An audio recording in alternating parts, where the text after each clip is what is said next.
नमस्कार, आप देख रहे हो रफ्तार मीडिया में, आपके साथ प्रियंका मलिक। हाजिर उत्तराखंड की तमाम छोटी बड़ी खबरें लेकर खबरों का रुख करेंगे, लेकिन सबसे पहले एक नजर डाल लेते हैं इस वक्त के हेडलाइंस पर।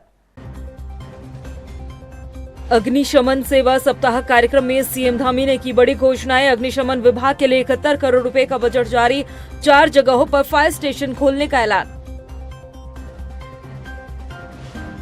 उत्तराखंड में अंतर्राष्ट्रीय योग दिवस की अभी से तैयारियां शुरू, सीएम धामी ने ली बैठक, ग्राम स्तर तक योग अभियान चलाने के दिए निर्देश। कांग्रेस की स्थिति पर राहुल गांधी ने ही कसा तंज, पार्टी के बड़े नेताओं पर साधा निशाना, कहा खुद को सीनियर नेता बताने वालों की नहीं बूथ तक पकड़। और प्राइवेट स्कूलों की मनमानी पर दून प्रशासन की सख्ती, मनमाने ढंग से फीस लेने वाले स्कूलों की रद्द होगी मान्यता, निजी स्कूलों के फीस स्ट्रक्चर पर होगा एक्शन। हेडलाइंस के बाद बुलेटिन में खबरें विस्तार से। अग्निशमन सेवा सप्ताह को लेकर देहरादून की पुलिस लाइन में एक विशेष कार्यक्रम का आयोजन किया गया। कार्यक्रम में मुख्यमंत्री पुष्कर सिंह धामी ने शिरकत की और फायर ब्रिगेड के जवानों का हौसला बढ़ाते हुए आधुनिक उपकरण खरीदने के लिए अग्निशमन विभाग के लिए 71 करोड़ रुपए का बजट जारी किया है। इसके साथ ही मुख्यमंत्री ने 4 नई जगह भीमताल, द्वाराहाट, सहस्त्रधारा और गौचर में फायर स्टेशन खोलने की भी घोषणा की। इसके अलावा महाकुंभ में ड्यूटी करने वाले सभी फायर फाइटर्स को 10-10 हजार रुपए देने की ऐलान किया है। वहीं कार्यक्रम के दौरान सीएम पुष्कर सिंह धामी ने उत्कृष्ट कार्य करने वाले सभी कर्मचारियों को सम्मानित भी किया। रूप से हमारे राज्य में जो अनेक चुनौतियां अग्निशमन के क्षेत्र में, वनाग्नि के क्षेत्र में, और अभी हमारी चारधाम यात्रा भी प्रारंभ हो रही है। पूरे हमारे पर्यटकों का ये सीजन भी शुरू हो गया है, तो ये बहुत महत्वपूर्ण है और इसको जन जन तक पहुंचाने का काम इस सप्ताह के माध्यम से किया जाएगा। और हमारा प्रयास है कि अग्निशमन की सेवाएं राज्य के अंदर जहां भी आवश्यकता हो वहां पर ये सेवाएं तत्काल रूप से मिलें। और इसके लिए भीमताल, द्वाराहाट, गौचर, पुरोला और सहस्त्रधारा में जल्दी ही नए फायर स्टेशन खोले जाएंगे। इसकी आज मैंने घोषणा की है। इसके साथ ही जल्दी ही हमारी सरकार उत्तराखंड में फायर सर्विस का एक विश्व स्तरीय प्रशिक्षण केंद्र भी स्थापित करेगी।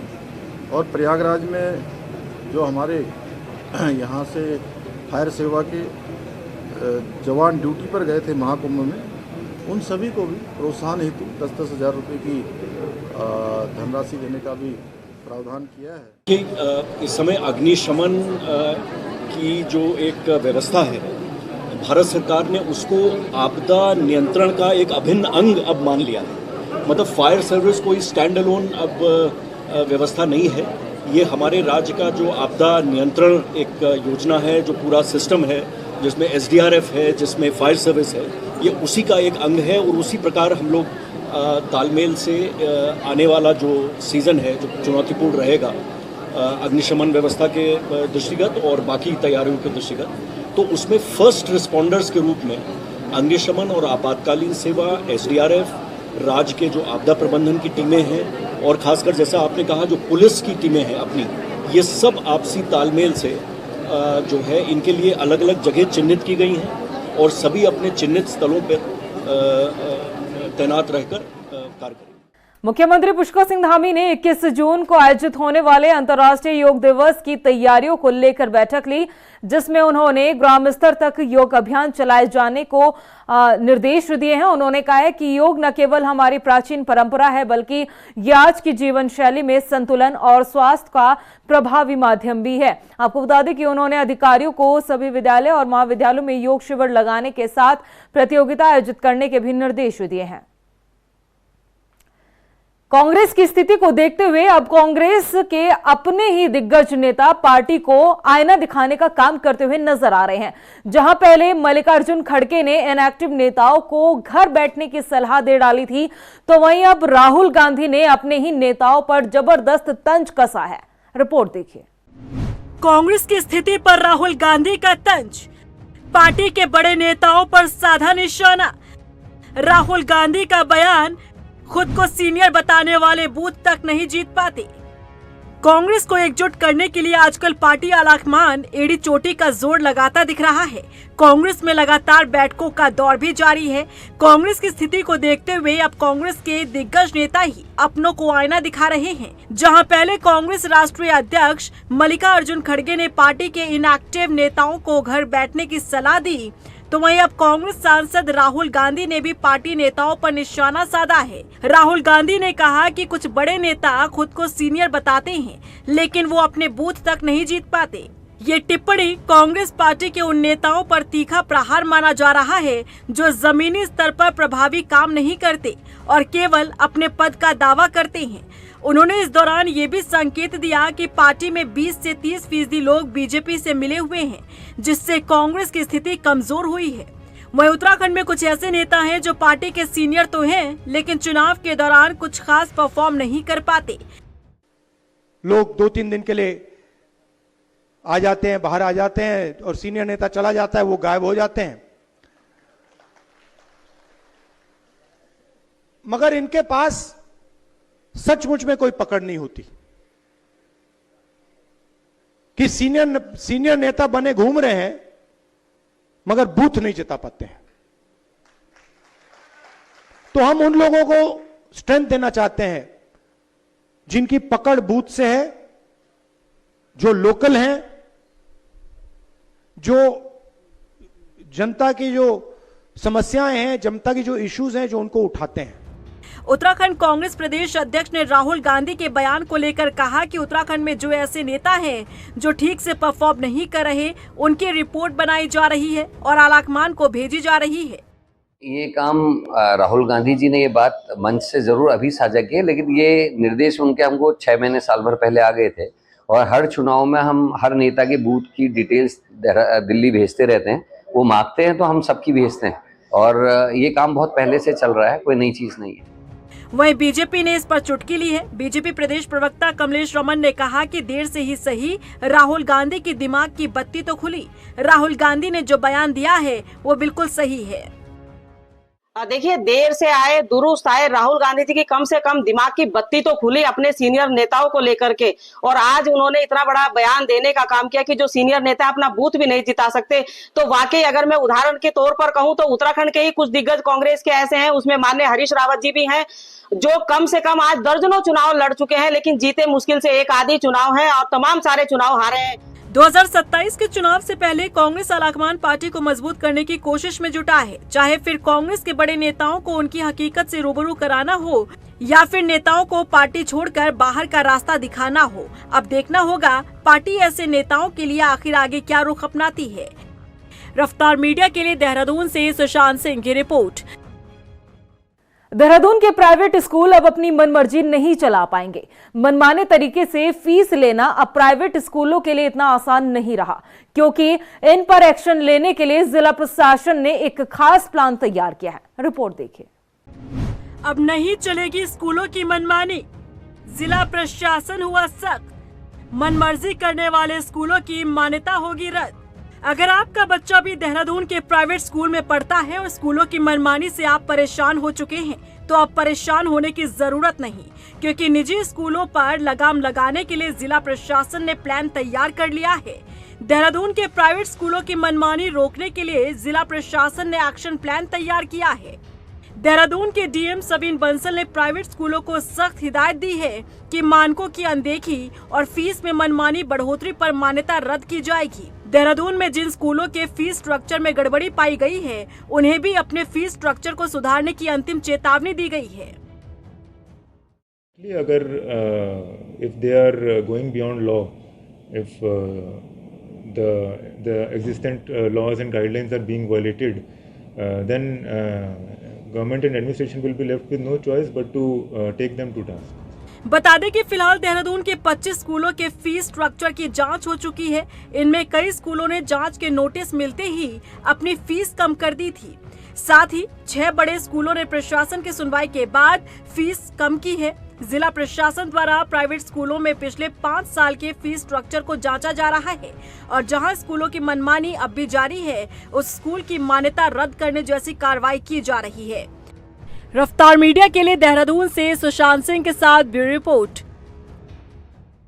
शनिवार को उत्तराखंड बोर्ड के हाई स्कूल और इंटरमीडिएट की परीक्षाओं का परिणाम घोषित कर दिया गया। आपको बता दें कि हल्द्वानी के कुसुमखेड़ा स्थित हरगोविंद सोयाल इंटर कॉलेज में 10वीं के छात्र जतिन जोशी ने टॉप किया है। जतिन जोशी ने 99.20% अंक के साथ उत्तराखंड में हाई स्कूल की परीक्षा में पहला स्थान हासिल किया। वहीं जतिन की बड़ी बहन प्रतिभा जोशी ने इंटरमीडिएट की परीक्षा में शानदार प्रदर्शन किया है। अपनी सफलता का पूरा श्रेय अपने पेरेंट्स को और अपने टीचर्स को देना चाहूँगा। मैं घर पे सेल्फ स्टडी किया करता था, मैं कहीं कोचिंग भी नहीं गया। तो मेरे को मेरे क्लास टीचर गोकुल सर है, वहाँ पर खड़े हैं, उनने साल भर गाइड किया, तो उसका श्रेय तो मैं उसी को देना चाहूँगा। बाकी तो बहुत खुशी हुई। अच्छा, कितनी घंटे? मैं लगभग 3 से 4 घंटा रोज पढ़ता था। अच्छा, 10th क्लास के एग्जाम्स दिए बोर्ड के, यूके बोर्ड, और मेरी 21वीं रैंक आई है 10th क्लास में। अच्छा, सफलता का श्रेय किसको देंगे? अपनी सफलता की जो रैंक आई है। मैं सबसे पहले तो अपनी मम्मी को, अपने भाई को, जिन्होंने मुझे हमेशा सपोर्ट किया घर में, और कभी भी मतलब मैं कोई भी गलती करती थी तो कभी भी मुझे ऐसे डांटा नहीं, समझा के सिखाया। और स्कूल में तो सारे टीचर्स, खासकर मेरे क्लास टीचर्स। डेंगू के बढ़ते प्रकोप को लेकर राजधानी देहरादून जिला प्रशासन अलर्ट मोड पर नजर आ रहा है। शनिवार को डीएम सविन बंसल ने स्वास्थ्य विभाग समेत कई अन्य विभागों के अधिकारियों के साथ बैठक की और डेंगू के बचाव को लेकर सख्त दिशा निर्देश दिए। जिलाधिकारी सविन बंसल ने कहा है कि मुख्यमंत्री पुष्कर सिंह धामी के निर्देश पर ही कार्यवाही की जा रही है। फॉगिंग से लेकर डोर टू डोर जागरूकता अभियान भी चलाए जा रहे हैं। डोर टू डोर जाके लोगों को समझाना हो हमारी जॉइंट टीम्स द्वारा, जिसमें अर्बन आशाज, हमारे नगर निगम के ग्राउंड कर्मचारी और हमारे अर्बन एरिया के अमीन, पटवारी, ये सब लोगों का दायित्व है, इंक्लूडिंग हमारे सम्मानित वार्ड मेंबर्स का, कि प्रथमतः तो लोगों में जानकारी का अभाव नहीं होना चाहिए कि उनको किस तरह से खुद को और अपने बच्चों को प्रोटेक्ट करना है। और सेकंड पहलू आता है कि हमें सोर्स रिडक्शन के ऊपर किस तरह से प्रहार करना है। तो सोर्स रिडक्शन के लिए चाहे वो मैन मटेरियल मशीनरी है, उसके लिए निगम और हमारे चिकित्सा विभाग को एडिक्वेटली डायरेक्ट कर दिया गया है कि संसाधनों के अभाव में उन पे कोई भी कमी नहीं आनी चाहिए। यूपीसीएल की मनमानी को लेकर देहरादून के कॉलोनी वासी विरोध करते हुए नजर आ रहे हैं। कॉलोनी के भीतर यूपीसीएल द्वारा हाईटेंशन तारों को डाला जा रहा है। अब कॉलोनी वासी स्थानीय विधायक की मिलीभगत का आरोप लगाते हुए भी दिखाई दे रहे हैं। क्या है पूरा मामला, आइए आपको इस रिपोर्ट में दिखाते हैं। देहरादून के सहस्त्रधारा की तपोवन फेज 5 कॉलोनी, यहाँ के लोगों में गुस्सा है, रोष है, आक्रोश है। वजह है यूपीसीएल। दरअसल दून के तपोवन फेज 5 से यूपीसीएल द्वारा हाईटेंशन तार को निकालकर आगे ट्यूबवेल में ले जाया जा रहा है। ये प्रक्रिया यूपीसीएल द्वारा आनन फानन में किया जा रहा है। जिस तरह से कॉलोनी के बीचों बीच से हाईटेंशन की तार बिछाई जा रही है, उसका कॉलोनी वासी विरोध कर रहे हैं। कॉलोनी वासियों ने काम रुकवाने के लिए हाईकोर्ट में भी याचिका दायर की है, लेकिन हाईकोर्ट ने सोमवार की तारीख तय की है। वहीं यूपीसीएल आनन फानन में कॉलोनी में हाईटेंशन तार के लिए खंभे भी लगा रहा है, जिसका कॉलोनी वासी विरोध कर रहे हैं। वहीं स्थानीय लोगों का कहना है कि यूपीसीएल द्वारा जिस तरह से कॉलोनी में हाईटेंशन तार डाला जा रहा है, उससे कॉलोनी वासियों को काफी दिक्कतों का सामना करना पड़ेगा। कॉलोनी में 200 से 300 बच्चों का स्कूल है, जिसका प्रभाव इन बच्चों पर पड़ेगा। पर फूल लग रहे हैं, यहाँ बच्चे खेलते हैं, सब स्कूल हैं यहाँ पर, और ये डेंजरस है। इसमें से रेडिएशंस का भी इन्वॉल्वमेंट है। आ सकती हैं रेडिएशंस जो कैंसरस भी होती हैं और बाद आदमी को परेशान भी कर सकती हैं। हमने हाई कोर्ट में पिटीशन फाइल करी और हमको सोमवार तक की डेट मिली। सोमवार को हमारी सुनवाई है। तो इनसे हमने कहा कि क्या नाम, आप लोग सोमवार तक रुक जाइए। तो इन्होंने कहा कि हमें ऊपर से ऑर्डर है, हम नहीं रुक सकते हैं, और सोमवार तक तो हमारे पोल हमें तार खींचने के ऑर्डर मिले हुए हैं। तो हमारा विरोध करने पे भी ये नहीं रुक रहे हैं। हमारे कॉलोनी के अंदर छोटे बच्चों का प्री स्कूल है, जिसमें 300-400 बच्चे पढ़ते हैं। बगल में क्लिनिक है, सबके घर हैं, सब बच्चे यहीं पे खेलते हैं। उसके ऊपर से ये लोग तार लेके जा रहे हैं, मना करने पे भी ये लोग नहीं रुक रहे हैं। वही स्थानीय पार्षद भी मौके पर पहुंचे तो उनका कहना है कि इसी कॉलोनी से नीचे शास्त्रीपुरम बाल भवन के पास ट्यूबवेल स्वीकृत हुआ है। इस लाइन से किसी भी तरह का कोई नुकसान नहीं होगा। साथ ही बताया कि मेन मकसद पानी देना है और अगर कॉलोनी वासियों को दिक्कत है तो विधायक से बातचीत कर लाइन को अंडरग्राउंड करवाया जाएगा।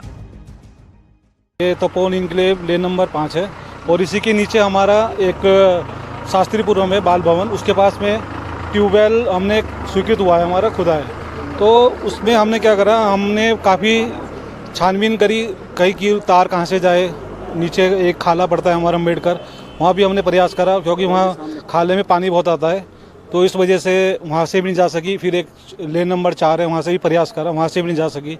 तो यहाँ से एक अल्टरनेट निकला था कि यहाँ से लाइन जाए। तो यहाँ पे कुछ लोग हैं जो थोड़ा सा विरोध कर रहे हैं। बाकी हमारे भी ये प्रयास है कि हम किसी को निराश ना करें, पर अब कोई ऑल्टरनेट नहीं निकला है। तो इसके वो जो ये लाइन जा रही है, ये टोटली पूरी कवर के अंदर जा रही है। इन्होंने हमें आश्वासन किया है विभाग वालों ने कि इससे कोई भी नुकसान नहीं होगा, ना कोई शॉर्ट सर्किट होगा, वो सिर्फ जिम्मेवारी बोल रहे हमारी है।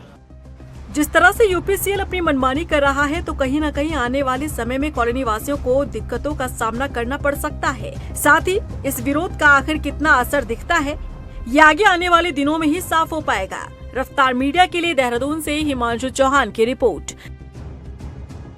उधर रुद्रपुर के पहाड़गंज में अंधड़ से काफी नुकसान हुआ। बताया जा रहा है कि क्षेत्र में मौजूद कई घर क्षतिग्रस्त हो गए, कई लोगों को काफी गंभीर चोटें भी आई है। वहीं सूचना के बाद मौके पर पहुंचे मेयर विकास ने नगर निगम के अधिकारियों के साथ मौके का जायजा लिया। इस दौरान उन्होंने कहा है कि लोगों का जो भी नुकसान पहुंचा है उसकी भरपाई नगर निगम की तरफ से की जाएगी।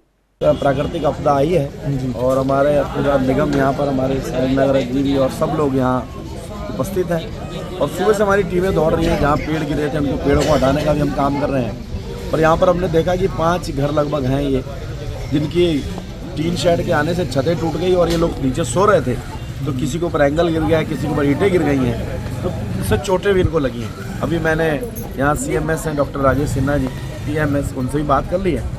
वहीं रुड़की की ओर से दिनेशपुर में विश्व हिंदू परिषद और बजरंग दल के कार्यकर्ताओं ने पश्चिम बंगाल की मुख्यमंत्री ममता बनर्जी का शव यात्रा निकाली है। इस प्रदर्शन में विश्व हिंदू परिषद और बजरंग दल ने मुर्शिदाबाद में हिंदू परिवारों के साथ हो रहे अत्याचार पर चिंता जाहिर की है। आपको बता दें कि नाराज कार्यकर्ताओं ने पश्चिम बंगाल में राष्ट्रपति शासन लगाने की भी मांग की है। जो पश्चिम बंगाल में मुर्शिदाबाद में और सबसे ज्यादा जो प्रभावित एरिया हुआ है, मालदा हुआ है, वहाँ पर जो ममता सरकार है उन्होंने जिहादियों को इतना बढ़ावा दिया है कि वहाँ पर पलायन करने के लिए मजबूर हो गए हैं। अपने हिंदू जितने भी हिंदू परिवार हैं, लगभग 500 हिंदू परिवार हैं, वहाँ से पलायन के लिए मजबूर हो गए हैं। तो हम पूरा विश्व हिंदू परिषद पूरे भारतवर्ष में देशव्यापी आंदोलन आज 19 तारीख को कर रहा है और महामहिम राष्ट्रपति महोदया को एक पत्र प्रेषित कर रहा है अपने SDM महोदय के द्वारा, तहसीलदार महोदय के द्वारा, DM महोदय के द्वारा, कि वहां पर जल्द से जल्द राष्ट्रपति शासन लगाया जाए। वहीं रामनगर के मालधन पहुंचे SP सिटी प्रकाश चंद्र आर्य ने जनता दरबार लगाया, जिसमें बड़ी संख्या में स्थानीय लोगों ने अपने क्षेत्र से जुड़ी समस्याओं को अवगत कराया। ग्रामीणों ने बताया कि ये इलाका चारों तरफ से जंगलों से घिरा हुआ है। बावजूद इसके क्षेत्र में एक चौकी पिछले 13 सालों से राजकीय इंटर कॉलेज में चल रही है, जिसमें पर्याप्त स्टाफ नहीं है। ऐसे में उनकी मांग है कि क्षेत्र में एक स्थायी चौकी बनाई जाए, जिसका खौफ लोगों में भी हो, ताकि इलाके में सुरक्षा जो है वो बढ़ी रहे और इसके साथ ही क्षेत्र में नशे पर भी लगाम लगाई जा सके। जी देखिए, मुख्य जो आज का बिंदु था, जो एक शराब की भट्टी यहाँ पर खुली हुई है, उसको लेकर सभी ने बोला, लेकिन जो दीमक की तरह हमारे जो मालधन चौल क्षेत्र की जो युवा है उनको उतर रहा है। जो सूखा नशा है, जो भांग का नशा है और ये गांजे का, स्मैक का जो मालधन में भी फल फूल रहा है, इसमें मैंने ये बात रखी कि अभी वर्तमान में चौकी इंचार्ज महोदय के द्वारा जो रामनगर की सबसे बड़ी खेप थी, 1 कुंटल 8 किलो यहाँ पर उन्होंने गांजा पकड़ा है और सबसे बड़े तस्कर को सलाखों के पीछे भेजा। मैंने उनका धन्यवाद किया।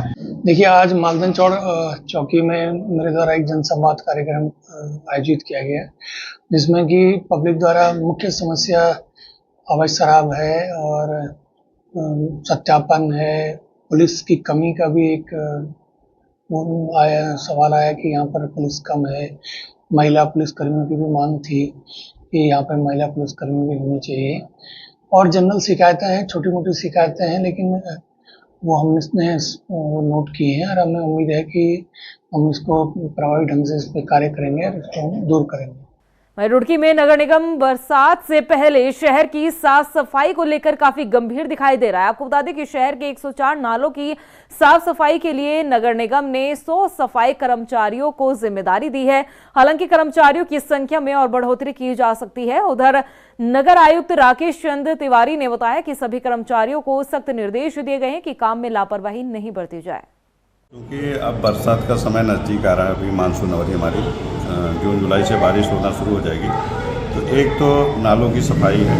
नाला गैंग के रूप में हमने जो आउटसोर्स एजेंसी है उसको लेटर भेजा था कि 100 नाला गैंग कर्मचारी हमें प्रोवाइड कराने हैं। तो उसके संबंध में कि जैसे कल परसों से कर्मचारी मिल जाएंगे तो सभी सुपरवाइजर अपने अपने क्षेत्रों में जो उनके यहाँ कर्मचारी तैनात होंगे उनसे छोटी छोटी नालियाँ जो हैं और बड़े नालों में जेसीबी के माध्यम से सफाई करवाएं।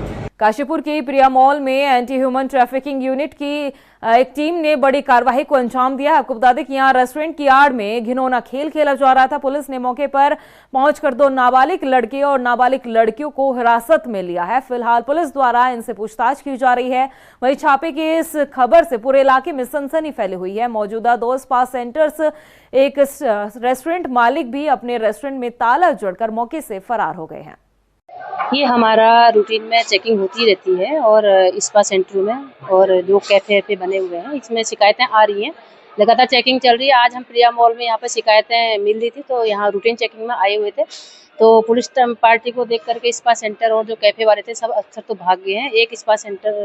2 स्पा सेंटर हैं, वो दोनों बंदे हैं और एक कैफे खुला हुआ है यहाँ पर और रेस्टोरेंट के नाम पे।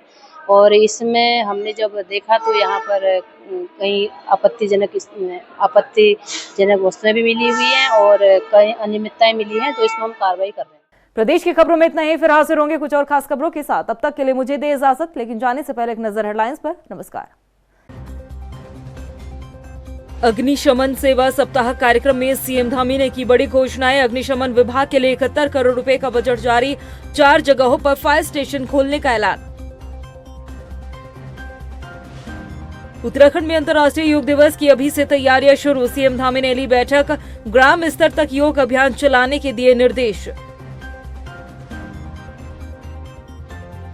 कांग्रेस की स्थिति पर राहुल गांधी ने ही कसा तंज। पार्टी के बड़े नेताओं पर साधा निशाना। कहा, खुद को सीनियर नेता बताने वालों की नहीं बूथ तक पकड़। और प्राइवेट स्कूलों की मनमानी पर दून प्रशासन की सख्ती। मनमाने ढंग से फीस लेने वाले स्कूलों की रद्द होगी मान्यता। निजी स्कूलों के फीस स्ट्रक्चर पर होगा एक्शन।